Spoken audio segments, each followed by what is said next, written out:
Selamat berjumpa lagi dengan Mas Diksun Edu. Kali ini saya akan membahas tentang laporan keuangan berdasarkan persamaan dasar akuntansi bagian yang kedua. Kali ini saya akan menjelaskan bagaimana cara sebuah laporan persamaan dasar akuntansi itu digunakan dalam penyusunan laporan keuangan. Berikutnya kita akan membuat laporan keuangan dengan contoh dari soal persamaan dasar akuntansi yang sudah dikerjakan.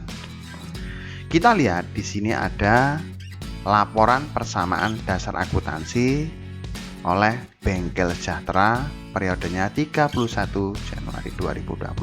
Artinya transaksi yang sudah kita susun dalam persamaan dasar akuntansi ini selama bulan Januari 2020. Laporan pertama yang akan kita buat adalah laporan laba rugi.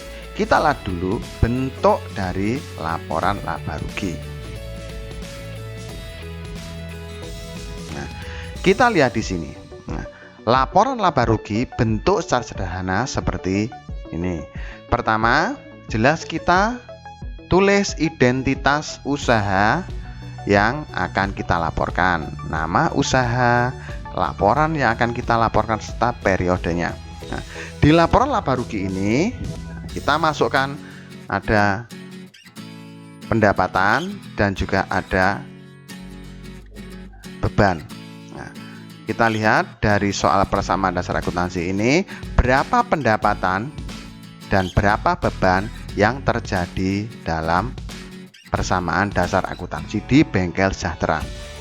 Untuk mengetahui berapa biaya dan pendapatannya, kita tinggal melihat keterangan yang ada atau yang pernah kita tulis dalam persamaan dasar akuntansi. Kita lihat di sini. Pendapatan, kita cari pendapatannya. Nah, di sini ada pendapatan jasa bengkel 5 juta rupiah serta ada pendapatan jasa bengkel 20 juta rupiah. Sehingga jumlah pendapatan jasa bengkel di Bengkel Sejahtera ini senilai 25 juta rupiah. Kita tulis pendapatan jasa bengkelnya 25 juta rupiah. Berikutnya, beban-beban yang terjadi. Kita lihat ada berapa beban di persamaan dasar akuntansi. Yang pertama, kita lihat beban atau biaya yang dikeluarkan ini. Ada biaya perlengkapan terpakai, ada biaya gaji pegawai, serta ada biaya listrik, air, dan telur. Jadi ada 3 biaya yang dikeluarkan yang ada hubungannya dengan operasional Bengkel Sejahtera. Kita masukkan di sini. Nah, biaya atau beban perlengkapan.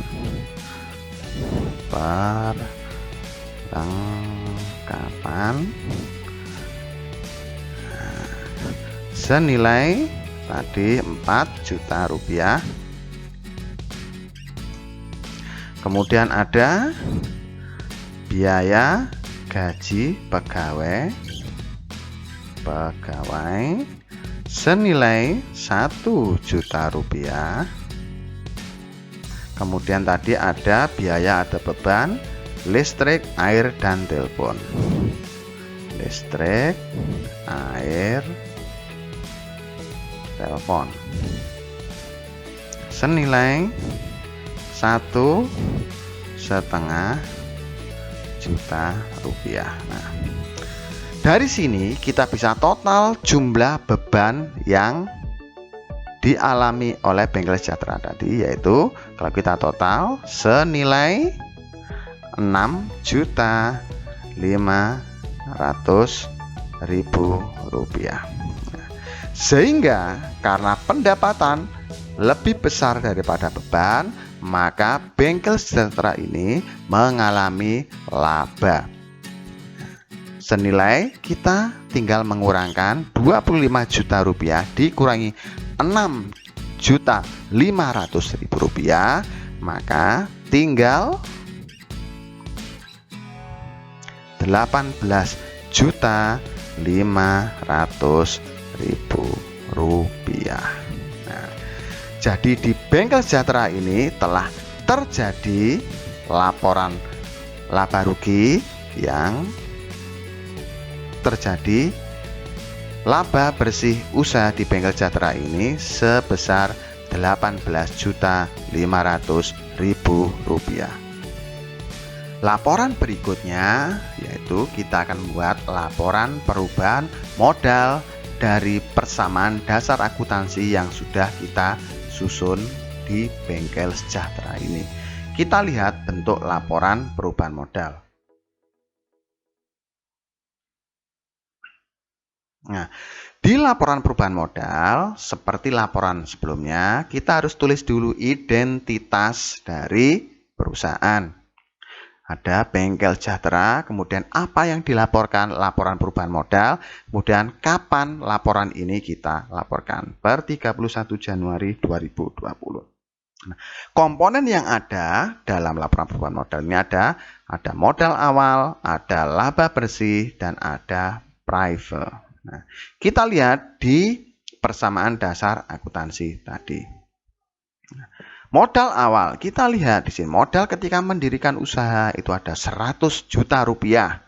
Kemudian ada private atau pengambilan pribadi senilai 5 juta rupiah.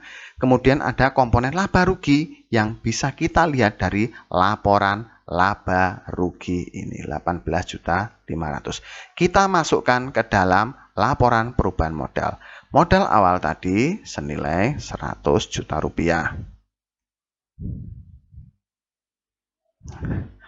Kemudian laba bersih perusahaan tadi senilai 18.500.000 rupiah. Kemudian private yang terjadi yaitu senilai 5 juta rupiah.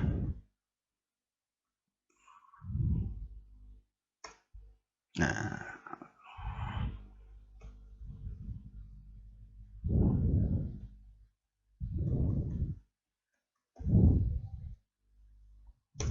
baik.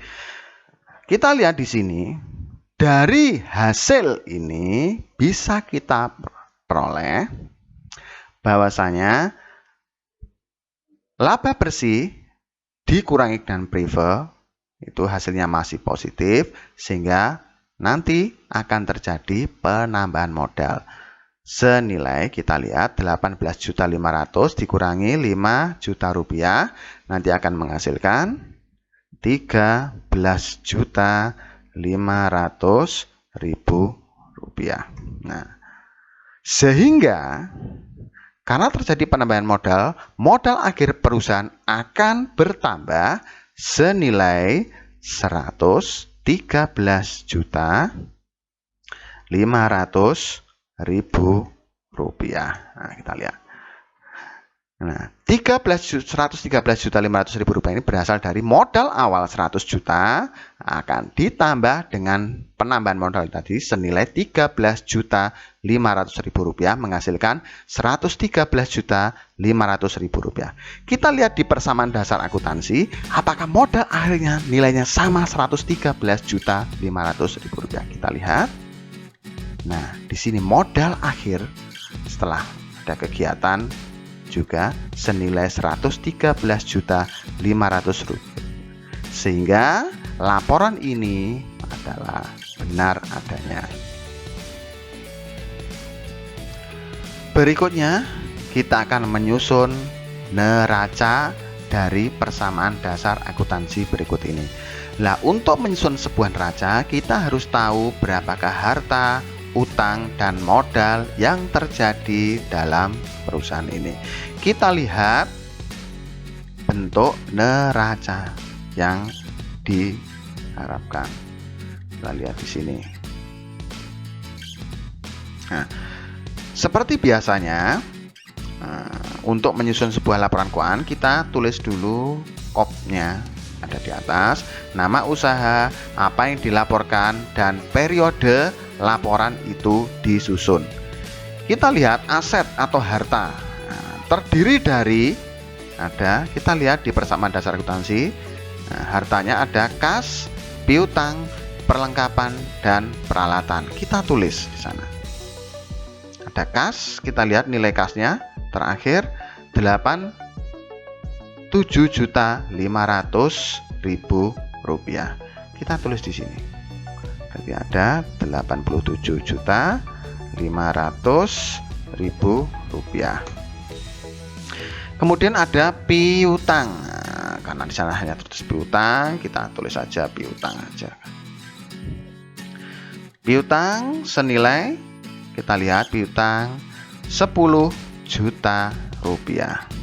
Tulis di sini 10 juta rupiah. Berikutnya adalah perlengkapan. Kita lihat ada perlengkapan. Berapa nilai perlengkapan di akhir periode? Itu ada 6 juta rupiah. Kita tulis di sini 6 juta rupiah. Berikutnya adalah peralatan. Kita lihat di sini ada nggak? Ada data peralatan di akhir periode nilainya 35 juta rupiah. Kita tulis di sini 35 juta rupiah. Nah, akumulasi, kita lihat tidak ada akumulasi di sini, berarti tidak perlu kita laporkan. Kita anggap tidak ada. Sehingga nilai bukunya peralatan dikon akumulasi yang tidak ada tetap senilai 35 juta rupiah. Sehingga nilai akhir atau total aset kalau kita lihat di sini adalah 138.500.000 rupiah. Kita tulis di sini 138.500.000 rupiah. Berikutnya di sisi sebelah kanan ada liabilities, utang ditambah modal. Kita lihat berapa utang dari laporan persamaan dasar akuntansi. Kita lihat utang bawah sendiri senilai 25 juta rupiah. Kita tulis, nah, misalkan utang, kita biarkan utang sesuai dengan yang diminta tadi senilai 25 juta rupiah. Tulis 25 juta rupiah. Berikutnya modal yang dimiliki, kita lihat di sini modal akhir di akhir periode ada 113.500.000 rupiah. Kita tulis di sini 113.500.000 rupiah. Sehingga totalnya adalah 138.500.000 rupiah. Dalam laporan neraca ini, kolom kiri harus nilainya sama dengan kolom yang kanan. Laporan berikutnya yang akan kita susun adalah laporan arus kas.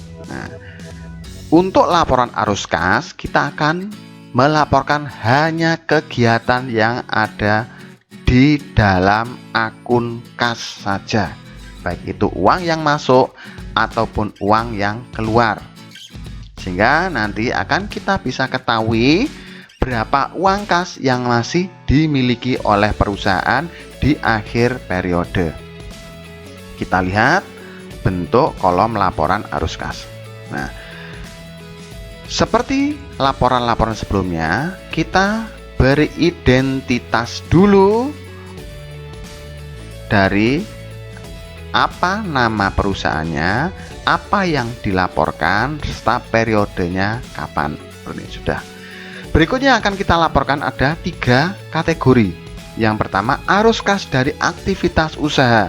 Jadi ada di aktivitas usaha itu ada keluar masuk kas, kas yang dikeluarkan serta kas yang diterima. Kita lihat penerimaan kas dulu. Kita ke persamaan dasar akuntansi dulu. Kita lihat penerimaan kas. Nah, kas diterima itu ada dalam kegiatan usaha yaitu pendapatan serta biaya-biaya yang dikeluarkan untuk pembayaran aktivitas usaha perusahaan. Di sini pendapatannya ada 2. Nah, pertama ada pendapatan jasa bengkel, ada kas masuk, 5 juta rupiah secara tunai, kemudian ada pendapatan jasa bengkel, ada kas masuk 10 juta rupiah, sehingga total penerimaannya ada 15 juta rupiah. Berikutnya, dalam kegiatan usaha ini ada beberapa aktivitas pengeluaran uang. Yang pertama, ada untuk kegiatan membayar utang senilai 5 juta rupiah, kemudian ada kegiatan bayar gaji pegawai 1 juta rupiah, ada kegiatan bayar listrik dan telepon 1,5 juta rupiah, sehingga total pengeluarannya ada 7.500.000 rupiah. Kita laporkan di sini. Nah, penerimaan kas tadi akibat dari adanya kegiatan pendapatan tadi kita total senilai 15 juta rupiah. Kemudian ada pengeluaran tadi senilai 7.500.000 rupiah, sehingga aktivitas arus kas dari kegiatan usaha 15 juta dikurangi 7.500.000 rupiah, maka akan kita temukan nilai sebesar 7.500.000 rupiah. Yang kedua, arus kas dari investasi akibat adanya pembelian peralatan ataupun mesin-mesin. Kita lihat di sini bersama. Nah, ada kegiatan pembelian peralatan tunai. Nah, ini senilai 35 juta rupiah. Kita laporkan di laporan arus kas tadi. Ada pembelian peralatan senilai 35 juta rupiah. Berarti uang tersebut dikeluarkan untuk pembelian peralatan. Seperti ini. Kemudian yang ketiga, dalam arus kas ini ada aktivitas keuangan. Yang pertama ada investasi ekuitas atau modal pemilik tadi di awal-awal ketika usaha itu didirikan. Kemudian ada penambahan ekuitas. Nah, ekuitasnya bertambah atau bisa melalui utang bank. Kemudian ada pengurangan pengurangan arus kas melalui prive yang dilakukan oleh pemilik perusahaan. Kita lihat berapa nilainya. Ada aktivitas investasi awal, ini ada nilai 100 juta rupiah. Kemudian ada penambahan investasi yaitu dengan cara utang bank, ini ada senilai 20 juta rupiah. Kemudian ada pengambilan uang oleh pemilik, namanya prive, senilai 5 juta rupiah. Kita laporkan di sini. Nah, kita tulis 100 juta rupiah. Ini adalah investasi pemilik di awal-awal mendirikan usaha. Kemudian ada penambahan modal atau ekuitas melalui utang bank tadi senilai 20 juta rupiah. Kemudian ada prive, yaitu pengurangan modal oleh pemilik, nanti uangnya diambil oleh pemilik mungkin untuk keperluan pribadi tadi senilai 5 juta rupiah. Sehingga dari aktivitas arus kas keuangan ini bisa kita peroleh nilai sebesar 115 juta rupiah. Sehingga dari laporan ini, di indikator pertama arus kas ada uang yang diterima 7,5 juta rupiah, kemudian ada arus kas investasi, uang yang dibelanjakan untuk investasi 35 juta rupiah, kemudian dari arus kas aktivitas keuangan, modal awal, penambahan maupun prive senilai 115 juta rupiah.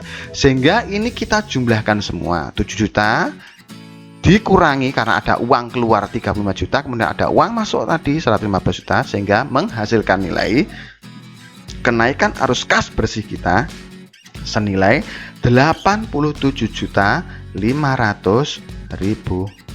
rupiah. Ini kondisi akhir dari keuangan atau kas yang dimiliki oleh perusahaan senilai 87.500.000 rupiah. Kita lihat di persamaan dasar akuntansi berapa nilai arus kasnya. Kita lihat di akhir periode sama 87.500.000 rupiah.